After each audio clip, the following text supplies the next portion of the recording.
benar-benar ingin anda sukses dunia akhirat, harus kita percaya sepenuhnya takdir. Kuncinya di situ. Percaya sepenuhnya takdir. Takdir itu menjadi salah satu rukun iman. Tapi banyak di antara kita yang belum percaya sepenuhnya soal takdir. Dan kita sifat manusia, mohon maaf, suka tidak adil.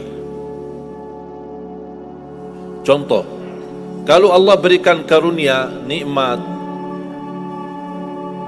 pertama kita lupa bersyukur.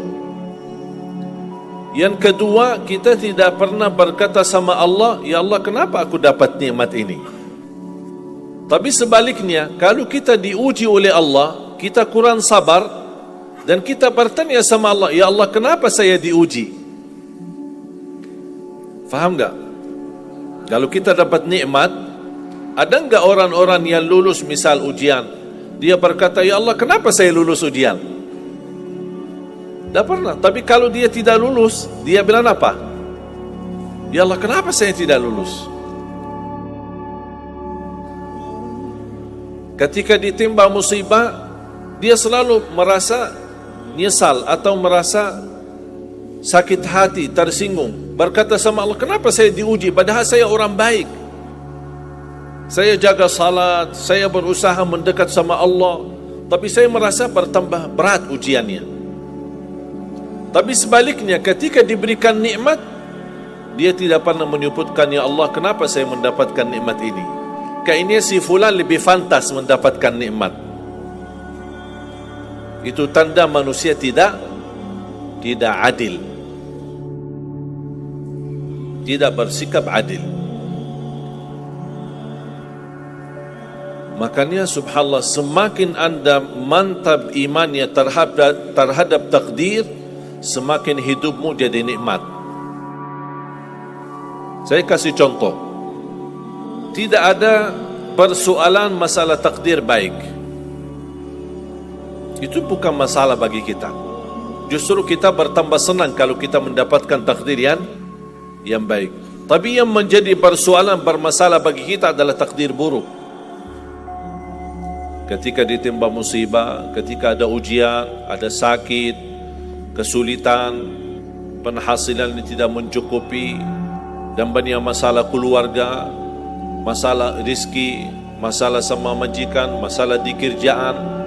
Itu yang membuat banyak beban fikiran. Tapi kita harus tahu, sebenarnya walaupun takdir itu ada baik, ada buruk, kenyataannya buruk, nampaknya buruk, tapi hakikahnya baik.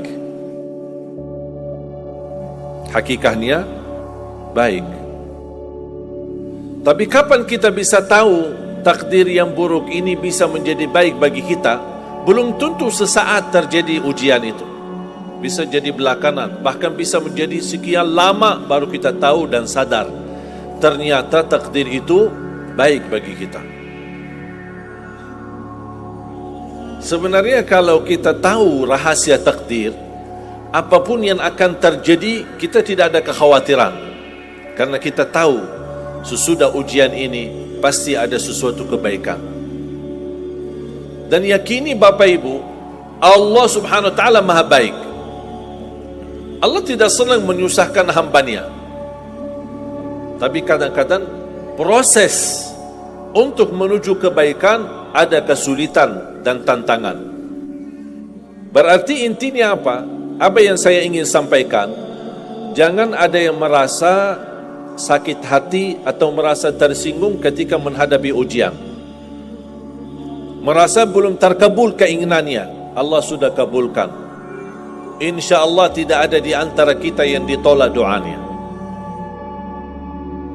Cuman kita mohon maaf kadang-kadang buru-buru, ingin selalu semuanya cepat. Kadang-kadang kalau terlalu cepat apa yang kita inginkan kita dapat, itu bahaya juga. Makanya jemaah sekalian, kunci anda sukses dunia akhirat, percayalah takdir. Dan semua takdir itu baik, tapi kita belum tahu rahasianya.